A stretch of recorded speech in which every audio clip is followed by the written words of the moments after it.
ኦ በጣም ነው እንዴ ሀይሚን የምታስቡላት? በጣም ነው እንዴ ህይወቷን የምትመሩላት? ደስ ስትሉ እንግዲህ ብሩኬ አይሆንሽም ገና ካሁኑን ጀምሮ ቁጥጥር ውስጥ እያስገባት ነው።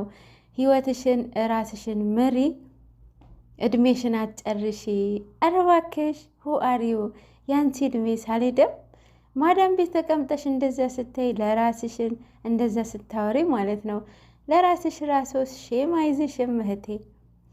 ሰላም ጤና ይስጥልኝ ውድ ሰኒ ቤተሰቦች፣ እንደምን ዋላችሁ እንደምን አመሻችሁ? እግዚአብሔር ይመስገን ሰላማችሁ ይብዛልኝ። እንግዲህ ቅመሞች፣ የማዳን ቅመሞች ማለት ነው። እኔ እኮ ዘና ነው የምታደርጉኝ በእውነት። እንግዲህ የሀይሚ ህይወት እኔ ልምራ እያሉ ነው። የሀይሚ ህይወት እኔ ላሳያት፣ እኔ ልምረጥላት እያሉ ነው። እና ብሩኬ ገና ካሁኑን ጀምሮ እየተቆጣጠረች ነው። የት ገባሽ፣ የት ወጣሽ፣ ማን ደወለልሽ ምናምን ማለት ነው። እና ይህንን መሆን የለበትም ሰው አይሆንሽም እያሏት ህይወቷን እኔ ልምራላት እያሉት ነው ማለት ነው።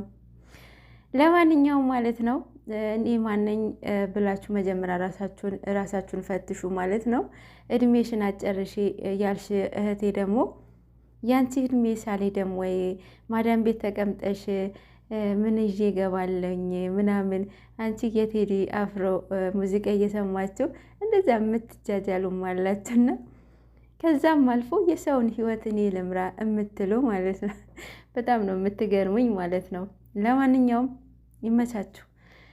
ግን ደግሞ እነሱ የሆነ ነገር ሲጣሉ ምናምን ኮሽታ የምትፈጥሩ አላችሁና ይሄ ፌር አይደለም። የእውነት ሀይሚ እንደ እህታችሁ ብታዩት ብትወዷት ማለት ነው። የምትወደውን ሰው መውደድ ነበረባችሁ። መውደድ ያለ መውደድ የራሳችን ምርጫ ነው። ግን ደግሞ ሰው በመሆኑ መከበር አለበት። ገብታችኋል? ብሩኬን ረግጣችሁ ሀይሚን ብታነሱ ሀይሚን የምትወዱ እንዳይመስላችሁ፣ ማንንም አያምናችሁም። ሲጀምር እነሱም እንደዚህ አይነት አይፈልጉም። ተናግረዋል፣ ስንቴ ተናግረዋል። ይህና እኛን ኦዲየንስ አይኩሉም ብለዋል። እና እንደዛ ባካችሁ እንደዛ አታድርጉ ማለት ነው። የምትጽፉትም ደግሞ ማታቋላችሁ ዝም ብላችሁ የምትጽፉ ማለት ነው። ለማንኛውም ለሁላችንም ልቦና ይስጠን ማለት ነው። ከአሁኑኑ ጀምሮ እየተቆጣጠራት ነው። አይሆንሽም እድሜሽን አጨርሺ እያላችሁ ነው። እና መቆጣጠር ማለት መጉዳት አይደለም። መቆጣጠር ማለት አይሆንሽም ማለት አይደለም። ሜቢ እናንተ ሳትቆጣጠሩ አድጋችሁ ሊሆን ይችላል ማለት እና ያልቅብሽ ናቸው እኮ እንደዚህ። ያው ሁላችሁም ሳይሆን የጥቂቶቹ ናቸው። ስንዴ ውስጥ እንክርዳድ አይጠፋም አይደለም። እና ሜቢ አንቺ ሳትቆጣጠሪ አድገሽ ሊሆን ይችላል። ሁሉም ሰንበዲ እንዳንቺ ናቸው ማለት አይደለም። ስንቶቻችን ተቆንጥጠን ያደግናለን። በእውነት የመጣንበት ያረሳን ማለት ነው። የምናወራው ራሱ በስነ ስርዓት ቤተሰቦቻችን ያሳደጉናለን። እና መቆጣጠር ማለት መጉዳት አይደለም ማለት ነው። እና እህቴ እንደዛ ብለሽ ባታወሪ ጥሩ ነው ማለት ነው። አንዳንዴ የምናወራው ራሱ ብናቅ ጥሩ ነው ማለት ነው። ለማንኛውም ቅመምዬ ማለት ነው ማንንም ማሰሚ አውቃለሁኝ። ማንንም አትሰማም። በራሷ በኮንፊደንሷ የምትሄድ ልጅ ናት። የሚጠቅማትን የሚጎዳትን ለይታ የምታቅ ስማርት ልጅ ናት። ባይዘወይ ሁሉም ነገር ቁጭ ብላችሁ እናንተ ማለት ነው ትሸጣችኋለች። የእውነት በጣም ብልጥ ልጅ ናት። እና እሷን ከምትመክሩ እናንተ ብትመከሩ ይሻላል ማለት ነው። እና የሚጠቅማትን እሷ ለይታ የምታቅ ልጅ ናት ማለት ነው። በዚህ አጋጣሚ ሀብን የእውነት ሳላደንቀው አላልፍም። ሁሌም ሲጣሉ ሁለቱም እኩል ነው የሚገጽጻቸው ማለት ነው። ዛሬ ሁለቱም እኩል ነው የገጸጻቸው ማለት ነው። ምን እንዳየሁባቸው ታውቃላችሁ? አንዳቸው ይቅርታ እንዲባሉ ይፈልጋሉ። እሱ ይቅርታ አጥፍቻለሁ እንድትለው ይፈልጋል። ጥፋቷም እንድታምን ይፈልጋል። እሷም ትላንትና ቤቷ በቃ ውጭልኝ ብሏታል አይደለ? እሱን ይቅርታ እንዲላት ትፈልጋለች። እና ሁለቱም መሸናነፍ አልፈለጉም። ግን ደግሞ ነገ ያው አንዳቸው ተሸንፈው እንደሚመጡ አይወብሱ ተስፋ እናደርጋለን ማለት ነው። ግን ደግሞ ይሄዱበት ይስሩበት። ፕራንኩ ነበረ። ፕራንኩ ባላሰበችበት አቅጣጫ ሄዶባታል። ስለዚህ ይስሩበት ስራ ነው ማለት ነው። ቀጥይበት ቅመምዬ፣ በእውነት ቀጥይበት። ተሳክቶልሻል፣ ሂጂበት። ምንም ነገር አይደለም። የሰው ልጅ ብዙ ነገር ችግር ይገጥሟል፣ ብዙ ነገር ማለት ነው። እና ሁሉም ነገር ሚዲያ ላይ አይወራም፣ ሁሉም ነገር ሚዲያ ላይ አይወጣም።